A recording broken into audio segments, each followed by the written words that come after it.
Boys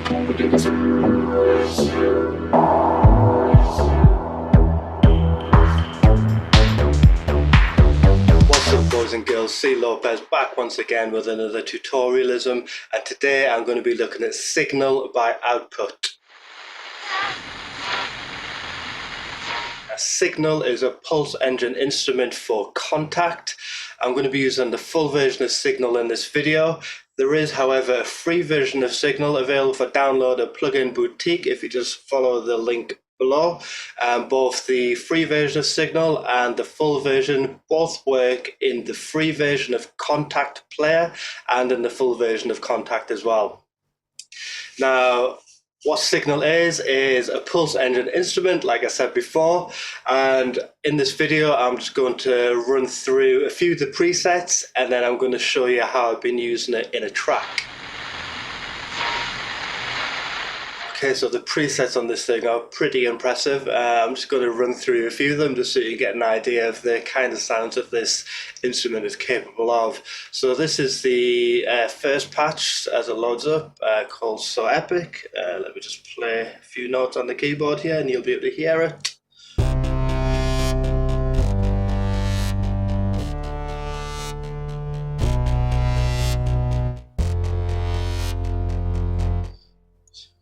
Through a few of the others.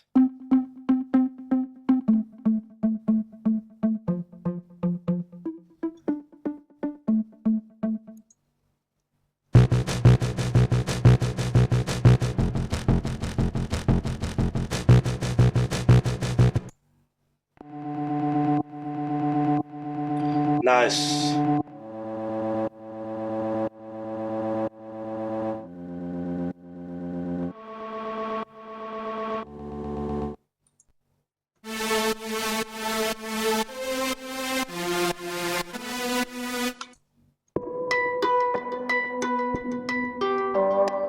So as you can hear, this thing would be really good for like breakdowns, things like that. Really good for anybody who's doing like kind of soundtracks for movies or games or anything.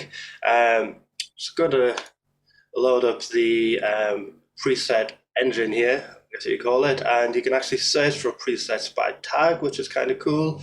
So let's choose something organic and something arpeggiated with an eighth rhythm and see what we have.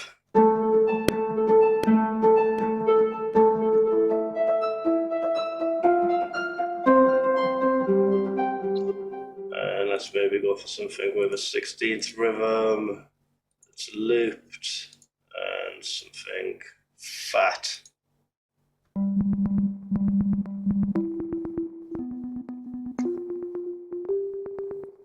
Let's go dark. And stabbed.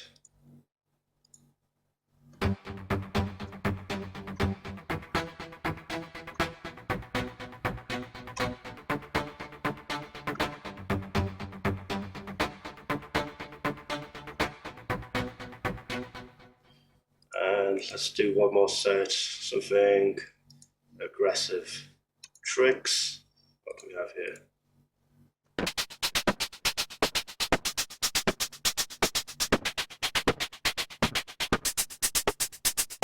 Awesome. Right, so let's have a look at how I've used Signal within a track. It's very rarely that I get an instrument that totally changes the way that I go about making a track. And it just so happens that Signal is one of these instruments. Now, I was going through the presets and I came across this little bad boy.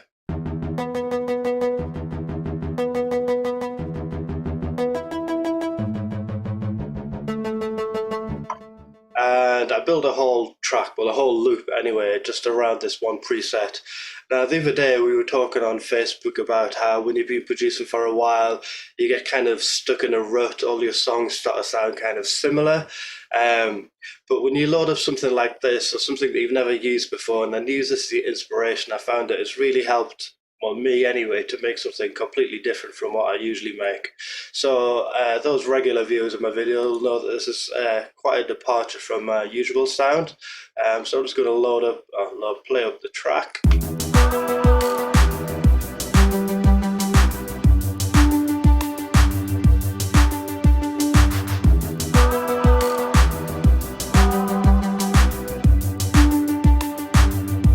I'll just run you through the elements in here. So I've got this vocal that I've dirtied up quite a lot. There we go.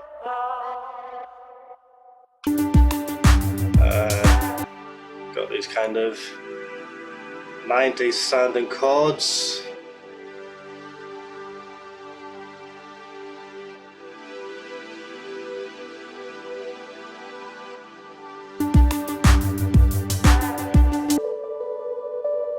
This kind of melody, I guess, which is not playing for some reason. There we go. And I've got Signal itself. And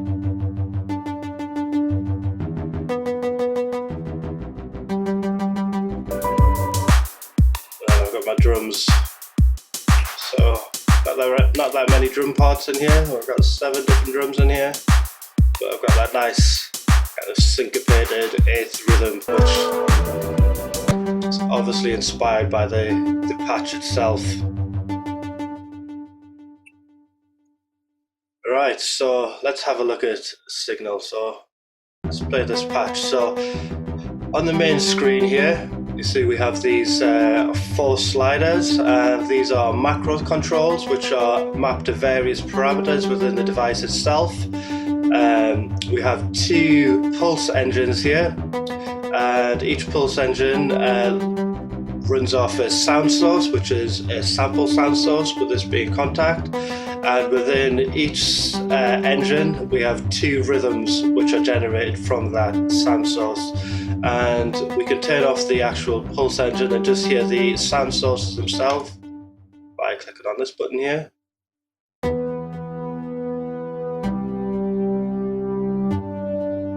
So that's the sounds without them going through the pulse engine. So let's turn that back on.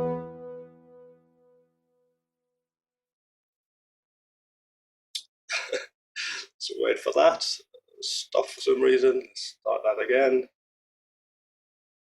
Okay, what's going on here?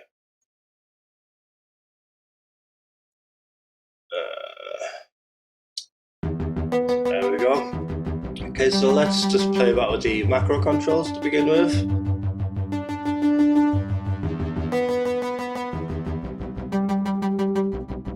Okay, so we can hear that this macro here is controlled, linked to the ADSR of both the engines in some way. We have this one here where we can switch between rhythm 1 and rhythm 2, as you can see here. Rhythm 1 on both engines is a 8th triplet, and rhythm 2 is a quarter. I'll put the drums on so we can hear. So let's morph into rhythm 2.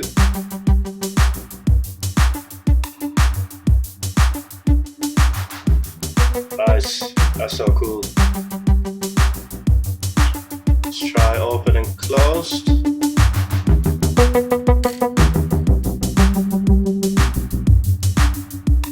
So it sounds like that's mapped to the filter and maybe some other things. And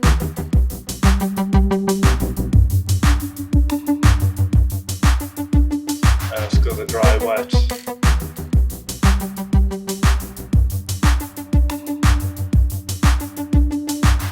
So wet, it sounds like it's added some extra harmonic content.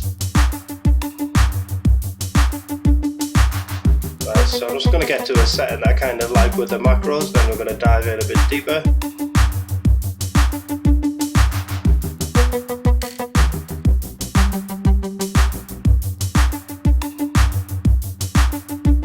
Nice.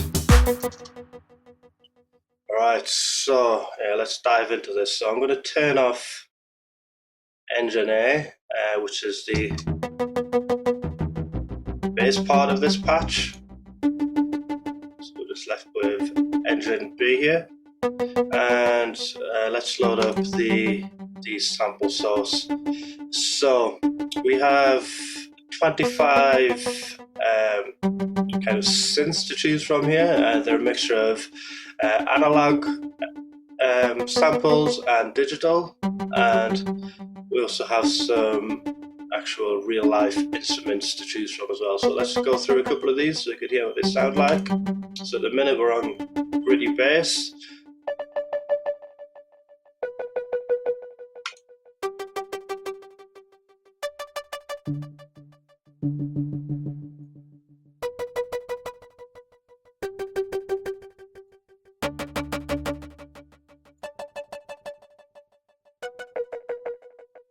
So let's try some of the real instruments.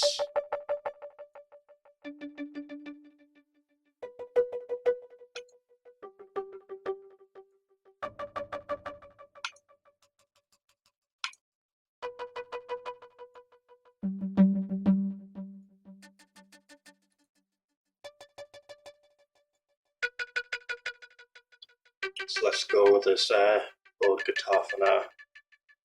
Okay, and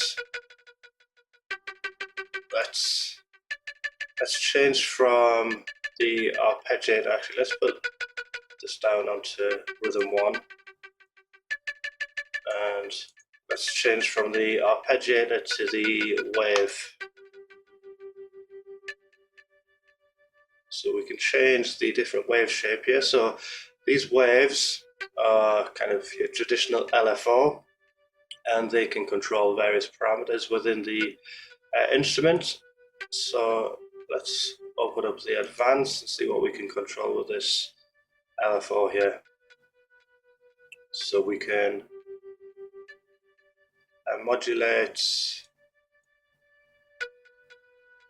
volume by the amount specified by how much you've got highlighted in this box here.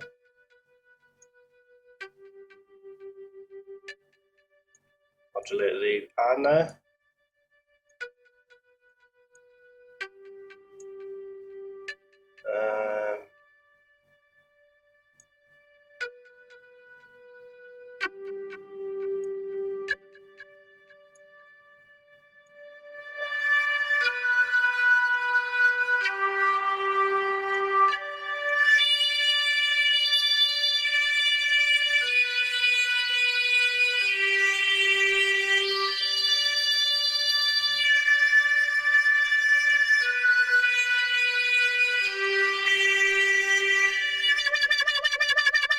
There we go.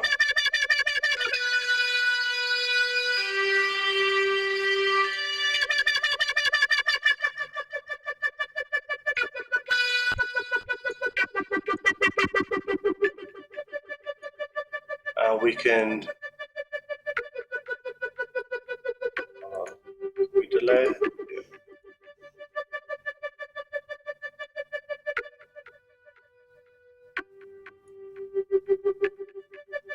So we can delay by in milliseconds before the LFO kicks in.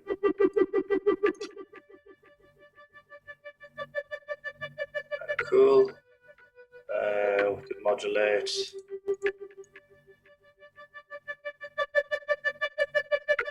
Some tube saturation or distortion here.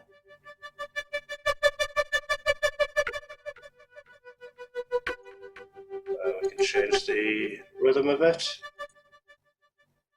Back in.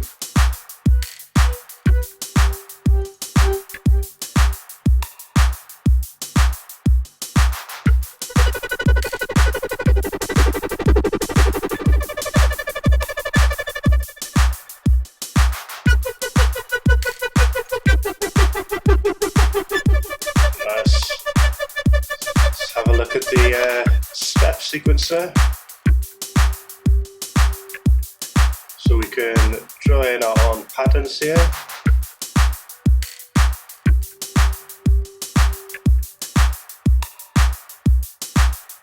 A load of some of the preset patterns here, there's loads to choose from.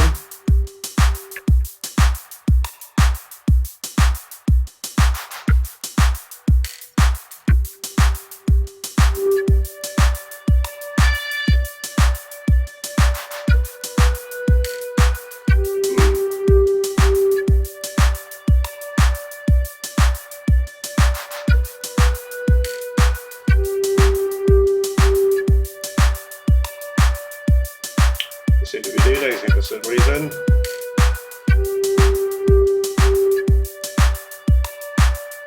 Let's try stopping it and playing again, see if that makes a difference. Yep. Don't know why it keeps doing that. I have to keep stopping and press and play for these settings to kick in. There you see we can kind of step sequence these different modulate these different parameters via the step sequencer here. And let's go to R, which is what we were on.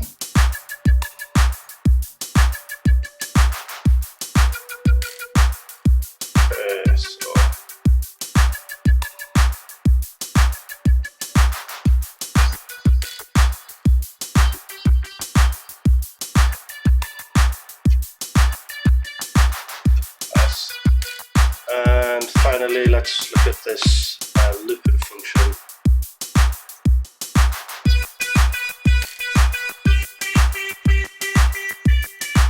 So here we choose part of the sample to loop through, and again we can modulate the different parameters here.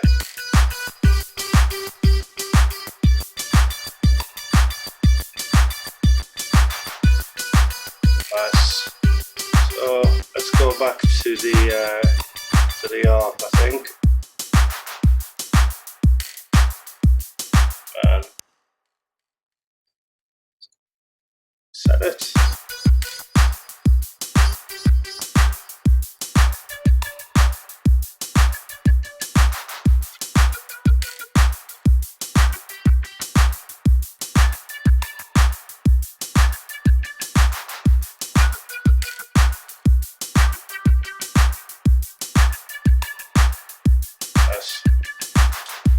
So we have the ADSR here, and you can see that this ADSR is being controlled by the macros, by these red and green indentations here. So the green indentation represents kind of the lowest point in the macros, when the macros is all the way down.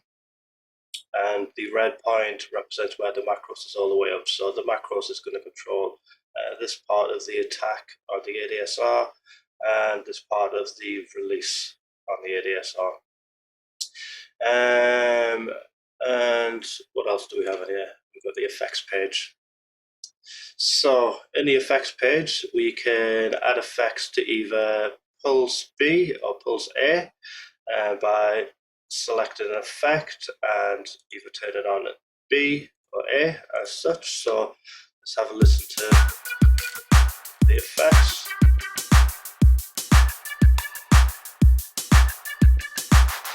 Yes. Let's add a bit of stereo spread, a bit of overdrive, a bit of saturation. And then we have a global effects page as well, which will affect both A and B.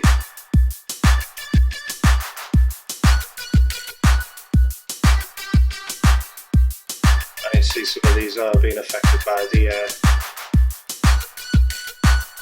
macro controls there. Just going to go back and just turn on.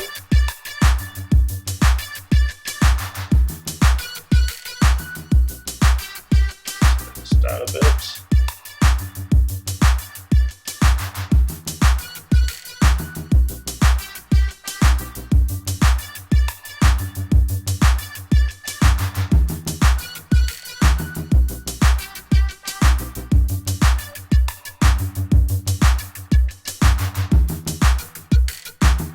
Nice. And let's put this back in with the rest of the track.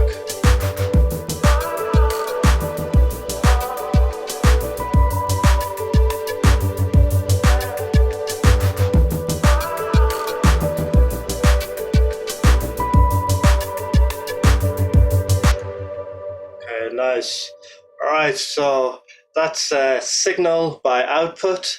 Not the most in-depth review. I just wanted to more show you how you can use this thing within a track and get inspired by it. Really liking what they've done with this. They put a lot of effort into this. It's as simple as you want it to be, or as in-depth as you want it to be, and yeah, gets thumbs up for me. So anyway, that's C. Lopez Tutorialism. Peace.